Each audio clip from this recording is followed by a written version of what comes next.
Hi, welcome back from a very windy and blustery London in a local park in London. You get to that time when Mr. Y will soon be hibernating back to Nigeria, Lagos, to spend more of his retirement time there in the sunny climes. However, the show must go on. So, what do we have today? What am I going to talk about today? Today, I'm going to talk about um, property in terms of retirement renting property for those of you who have decided or who are deciding that you might as well rent for a longer period of time than staying in a B&B. So for those of you that are thinking that either you will be coming to Nigeria for at least 6 months or more, or be coming in and out of Nigeria frequently, as opposed to just coming for a short period of time, one of each year. So anyway, so these are some of the peculiarities you have to think about when you're looking at renting properties in Lagos, but um, similarly in other parts of Nigeria. First, number one, I remember back in the days, a friend of mine asked me, Yomi, could I help organize renting a flat for him because he was coming in with his family to spend some period of time. And I said, okay. And then when I sent him the amount, he said, oh, I've joined the dark side. I've become one of those 419 boys. Why was this? Because I told him he would have to pay a year in advance. And that is the reality. It's a shocker, but the reality is, unlike many European countries, unlike UK, where I say where if you're lucky, you can pay 1 month in advance, 1 month deposit, 3 months at max. In Nigeria, if you are renting a property, you are going to have to pay 12 months upfront for most properties. And if you're going to some very, very posh areas, it may even be as much as 2 years. But generally, particularly in Lagos State, they have a new housing bill, which is actually very positive towards the tenants. You do have to pay 1 year upfront. Lagos State is trying to do monthly rent, but I don't think that will happen in my lifetime. So you pay 1 year upfront plus a 5% legal fee and 5% agent fee plus a deposit. So that is one thing to take mind of. Another thing to take mind of is that since you are paying the legal fee, I would always advise to get your lawyer. Sorry, the light's going a bit funny now because of the weather, as I said, pointed out. I would advise go and get a lawyer. Always try to get a lawyer to help you with your accommodation because there could be many practicality, many, not so many, but there could be some dispute about price, rent. At least you have a lawyer. Your lawyer will do that for you. So make sure you get a lawyer. Number two. Third thing to take note of, as your lawyer will tell you, and you might as well get the lawyer because you are going to pay 5%, the 5% legal fee, whether or not you get lawyer anyway. So you might as well get the lawyer and then use that 5% to pay the lawyer. But the third point that I would like to take note of that I would think you need to be aware of is that in Nigeria, most flats come unfurnished. And when I say unfurnished, I mean totally unfurnished. No bed, no seat, nothing. Yes, there will be the kitchen and there will be kitchen cabinet, but don't expect a cooker, don't expect a fridge. They come unfurnished and you have to provide all the furniture. So you need to work that in your budget. Obviously, now that they're building some newer, higher end properties for rent, the kitchen tend to be equipped, at least with the cooker. You still may have to buy the fridge, etc. But at least, yeah. But generally, just go with the mindset that it's going to come totally unfurnished, and you will have to provide all the furnished furniture. So obviously, that's something to consider. Another point, as I indicated in the first point, that you're going to pay agent fee, you will need to get a good agent. I would advise you to take some time on going online. There are good agents out there. They got offices. They tend to pay a bit. You tend to pay a bit more for them, but put a word on the ground. You can go through us, Nigeria diaspora retiree. I have networks, but also I advise people to use the app, the Nigeria Property Center app, which is a good starting point. Gives you ideas of prices, etc. I will put that on the bio. Yeah, so make sure you look for a good agent, either an estate agent with with an office, or a good contact that somebody has pointed to you and who they have used, so that you are not disappointed. So make sure of that. And when getting a agent, feel free. I've done it before. Feel free to ask the agent to give you the names of people who could vouch for him or her. I've done that in the past, so don't feel shy to do that. But make sure you do get a good agent.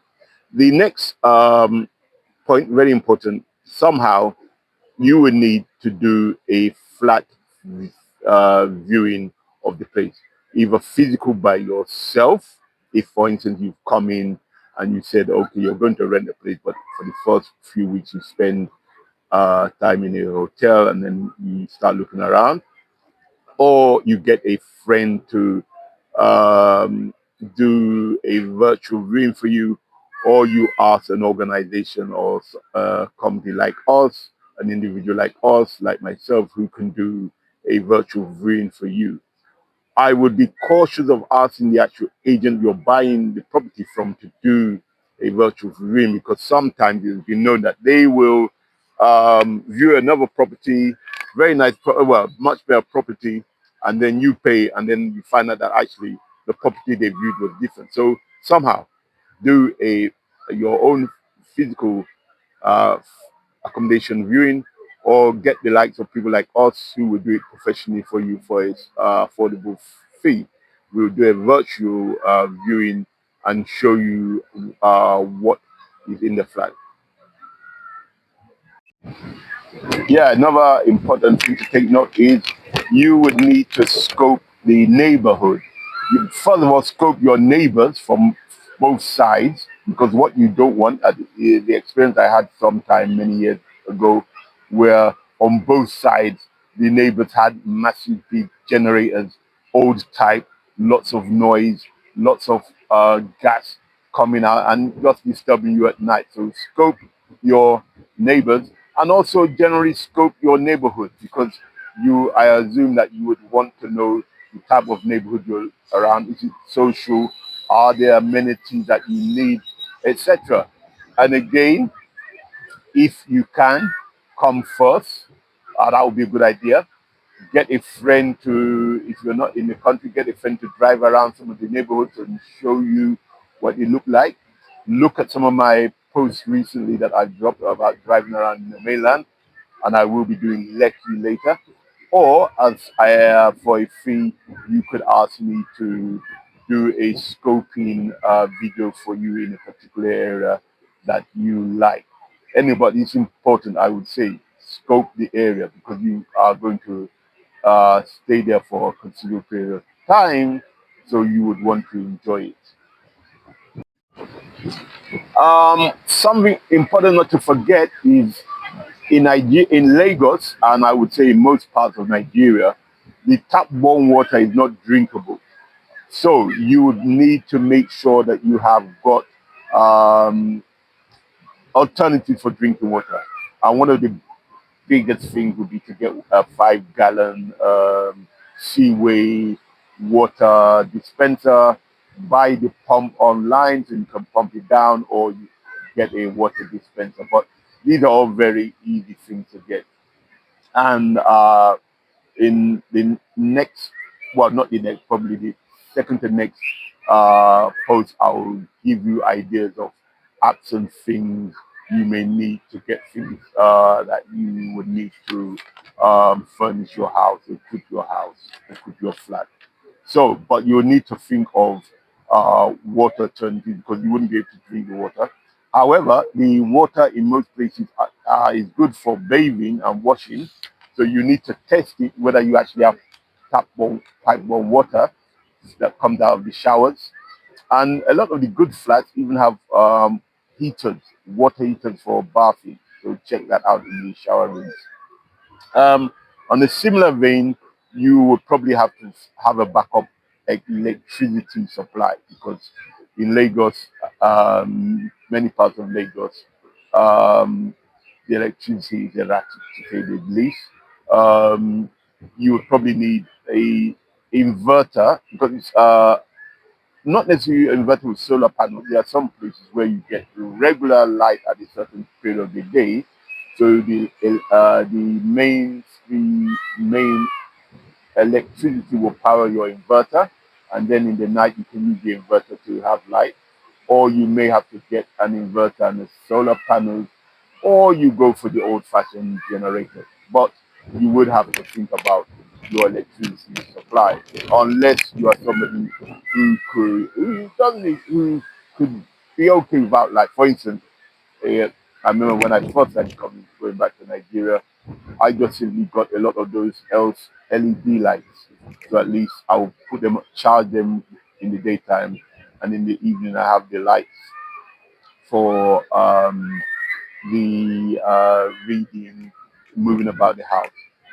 And there, with regards to solar, there are lots of packages that come up now. Packages that you can get that can either be for the whole flat or just a few electric bulbs and the television, etc. So there are a lot of interesting packages coming up, but you will need to budget that in, particularly if you like the comfort of having regular light. Finally, I would say you need to be realistic by looking at your income. Take a look at your income. You know how much income you have. You, based on the income you have, you can judge where you need to, where you the opportunities you will have staying somewhere. In Lagos, next week I'll be looking at, well, not even next week. I've already put some posts about other parts of Lagos apart from Lekki. I'm not doing VI or Victoria Island because if you can afford that, you don't need me. But there are also other places in Lagos, and there are also other states apart from Lagos. So you could, you budget your income, you would know, get an idea of what that can afford. And you be realistic because obviously you don't want to spend all your income on rent. So I hope that's been useful. Make sure you please subscribe. Sorry about this, the light. Make sure you subscribe. Make sure you like. Make sure you share. And also, please comment and let me know what you think about some of the things I've raised as points to consider. And these are my personal opinions based from numbers of years of experience of going in and out of Nigeria, renting properties both for myself and for other people. So take note and enjoy, and I'll see you next week when we'll be looking at what are the options for those of you that just want to spend not more like 2 to 3 months in Nigeria, in Lagos, and therefore it wouldn't be worth going through the renting and you would just be looking at hotels. And I will break it down into managing on £500, managing on £1,000, and for those who are super duper, managing on £2,000, and what areas you could stay in Lagos and what you could do with that. So anyway, see you next week. Take care. Bye.